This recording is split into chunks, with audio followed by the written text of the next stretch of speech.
Hello and welcome to the Hopecast with Rachael Flick. Rachael is a speaker, inspirational author, and an overcomer. As Rachael is walking through her own journey of grief, she's challenging others to persevere and overcome their own circumstances. Find out more at rachelflick.com. Here now is your host, Rachael Flick.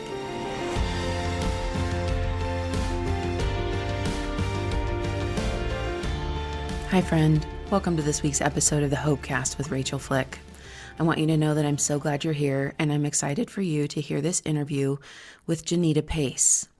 She began her passionate pursuit in 2001 to help people who battle depression after overcoming her own battle, and now runs a private practice in Minnesota. She's a pastor's wife, a licensed professional counselor in the state of Minnesota, and a member of the National Board of Certified Counselors.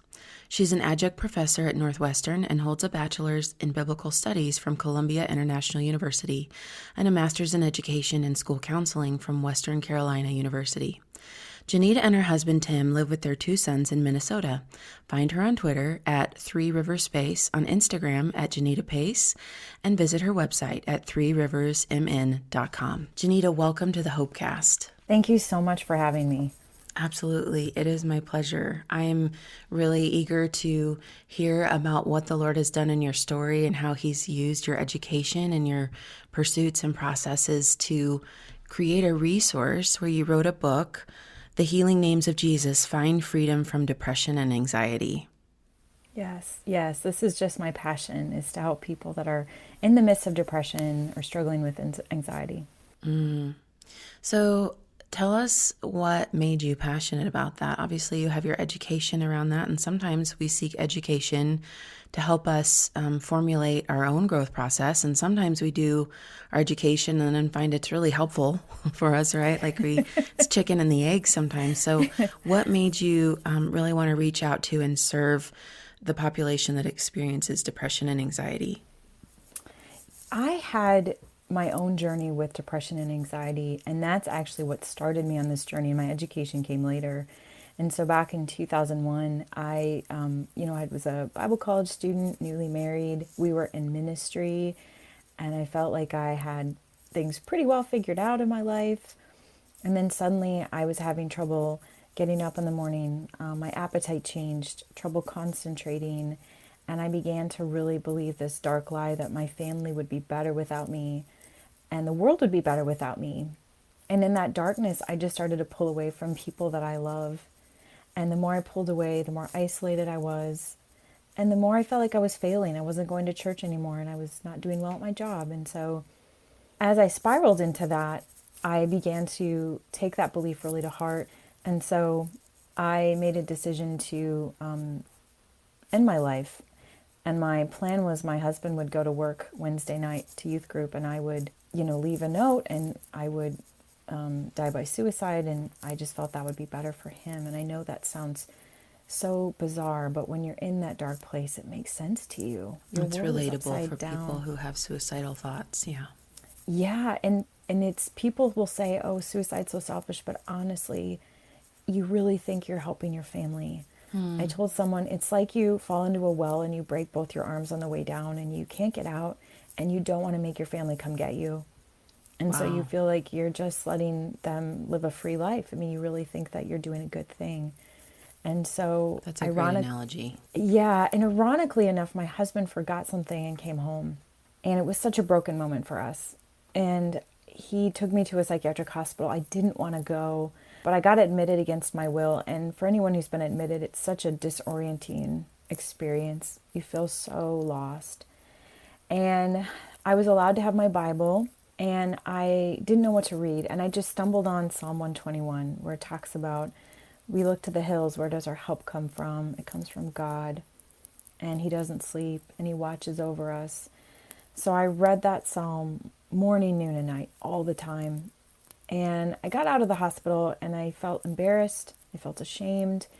I went home, and I listened to my voicemail, and there was a message from a Bible college professor who said, hey, I've just been thinking about you, and I don't know why, but I felt called to just read you Psalm 121 in your voicemail. Wow. Yeah. And so it was one of those moments where you don't know what's going to happen, but you know God is still in it with you. And so he wanted me to meet his wife, Pat, and I didn't want to meet anyone. But he was insistent because she had been through depression when they were on the mission field. And so Pat came over and she just mentored me, loved me, would assure me that this wasn't a spiritual deficit, that depression does not mean that you are, quote, a bad Christian. And I had people, well-meaning people, dropping off long books and trying to tell me, platitudes, recommending that I just have more faith and I just pray. But Pat would push those aside and just say, Jenita, you can't pull yourself up by your bootstraps if you don't have bootstraps. That's what she would say. So she started mentoring me. And in that process, unfortunately, the church that we were working for, they sent the elders out to talk with us. We thought they were coming to pray, but instead they came to find out maybe what sin I had committed to bring this onto our family. Oh, no. Yeah, so we felt so alone. Oh, my goodness. Yeah, and I know, I look back now What and I sin understand. you had committed to bring depression on your family? Yes. Oh, my yes, goodness. Yes. Wow. And, and I know that they thought they were helping, but talk about feeling They thought they were alone. helping. They didn't even Yeah. come to confront you. They thought this was helpful. Yes. Unbelievable. Okay, wow. Yeah. Man, I just feel like there is such an opportunity in you sharing that piece of your story for us to connect with the listener, to say, Jesus made it really clear that in this world you will have trouble. And his disciples came and asked, like, what did he or his parents do that he was been, paralyzed from birth, right? Yeah. That child that Right. he healed. And he said, it was nothing. It was so that my glory could be expressed, right? He didn't do anything.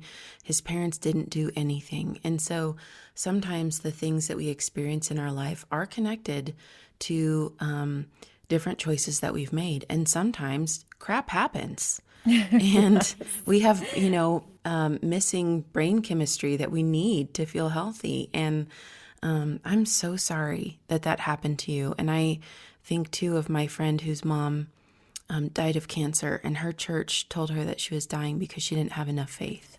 And if she'd had enough faith, it would have healed her from her cancer. And so I know that your story is not uncommon, and I just want to speak correction and comfort to you, and having experienced that, to correction to the people who would come to help you, to say what sin, when they have no idea, first of all, right? If you have an intimate relationship with someone and you know that they are in a repetitive sin pattern that is causing destruction in their life, that's a completely different experience than a group of people self-appointing to come to your house to find out what sin is causing your depression.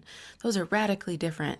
And so I'm so sorry that happened to you, Jenita, and I'm so sorry for the listeners in the audience who have experienced that or heard that from someone and the hurt that caused. And I just want you to hear that is not the heart of God in your pain. And I'm so sorry. I think that God allowed that experience to help me understand the damage that does and to advocate for those that are being hurt by, like I said, I think well-meaning Christians who really believe that they are helping. And Get me on my soapbox. I know, yeah, oh gosh, yeah, like it I can't describe the feeling when they left. It was just terrible. And Pat was so angry, but thank goodness she was there to help me understand that's not what's happening here. Oh, I'm so glad. Yeah, and my mind was so confused and I was having trouble even comprehending information, and so she would just come and tell me Bible stories. And she would tell me, God's going to use this. And she said that so many times. And I told her, I don't believe you. And she would say, well, let me hold your hope for you until you can carry it. And I held on to that. And so about 3 months after she started mentoring me, my husband called me just broken and said that Pat had died suddenly. And I was so angry with God and said, why did you take the one person that was my mentor, my friend? And I was crying, and I got my shoes on, and I decided to walk down to our mailbox, which was down the street. And I remember just being so lost. And I got to the mailbox, and there was a card from Pat that she'd mailed the morning that she had passed away. And it just said, God will use this and you'll see. That makes me cry. That's incredible. That I know, timing. I still cry. Yeah. I know, I've told the story a million times, but it's so dear to me. And so I wish she was here, because she would, in her feisty way, would say, I told you. She's a very feisty woman. But I held that card, and we moved to my home of Minneapolis. After that, I got into some group therapy. I went to individual therapy.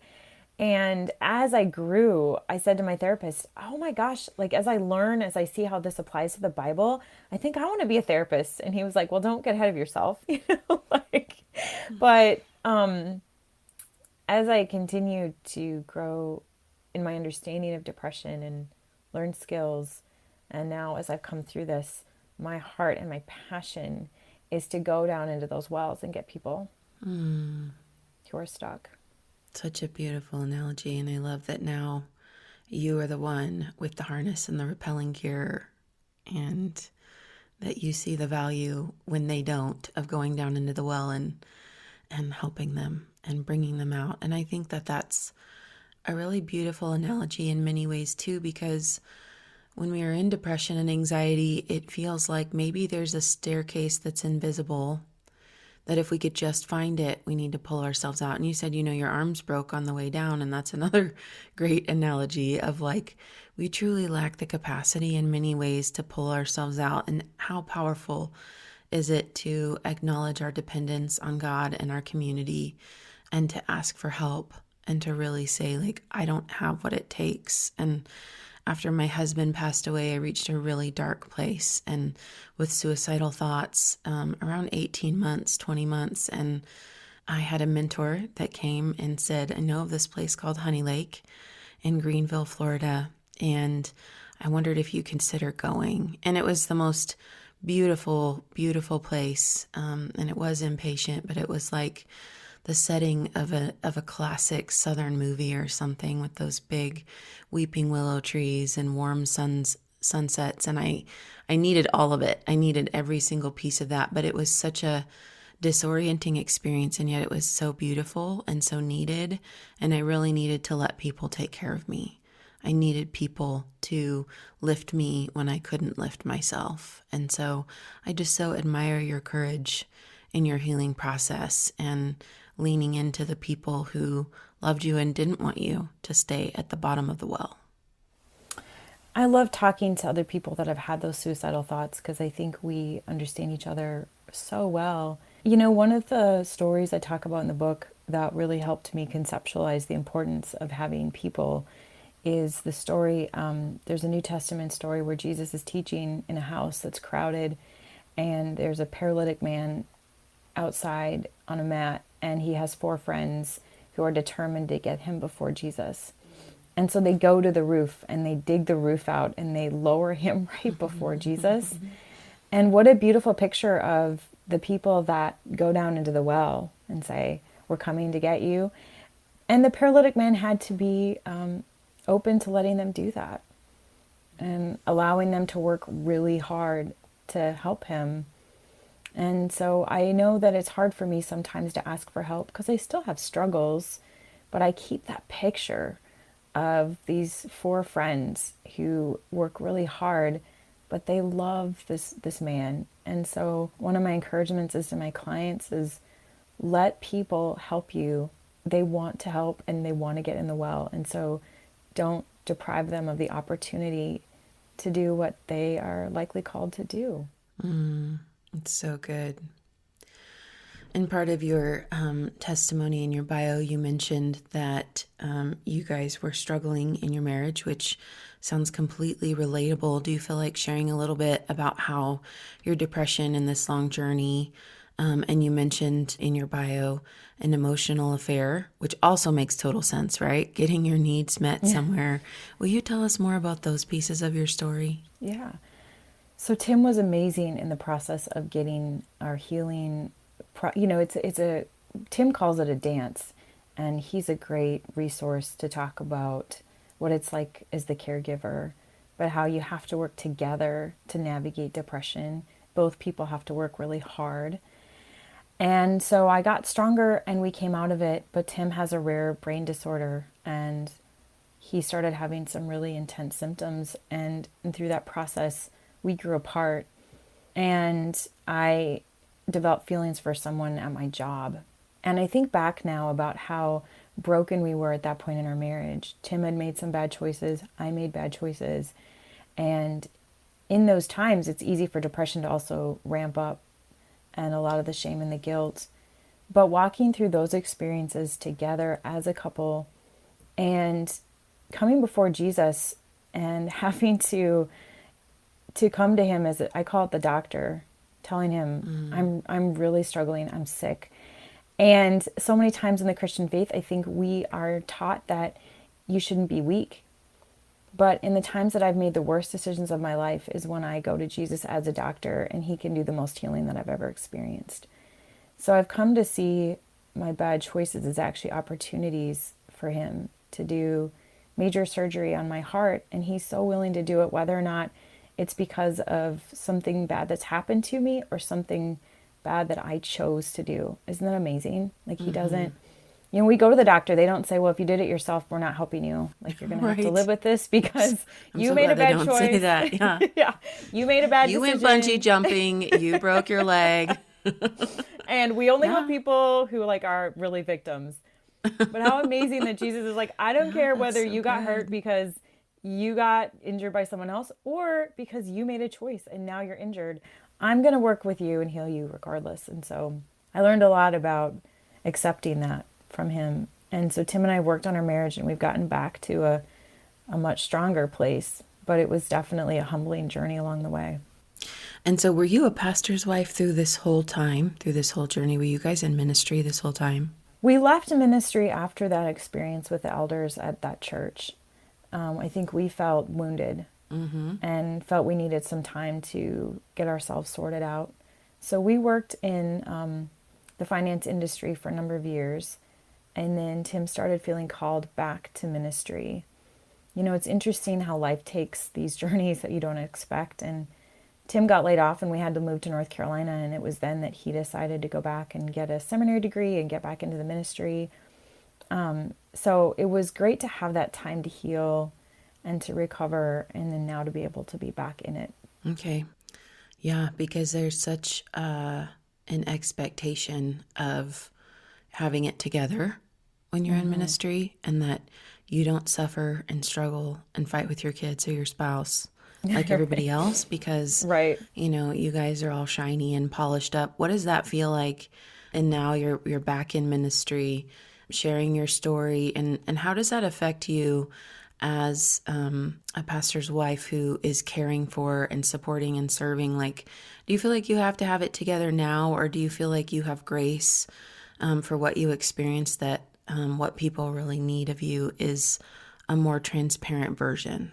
I'm glad you asked that question because I think I still struggle with letting go of the idea that I have to be a beacon of hope every day for everyone.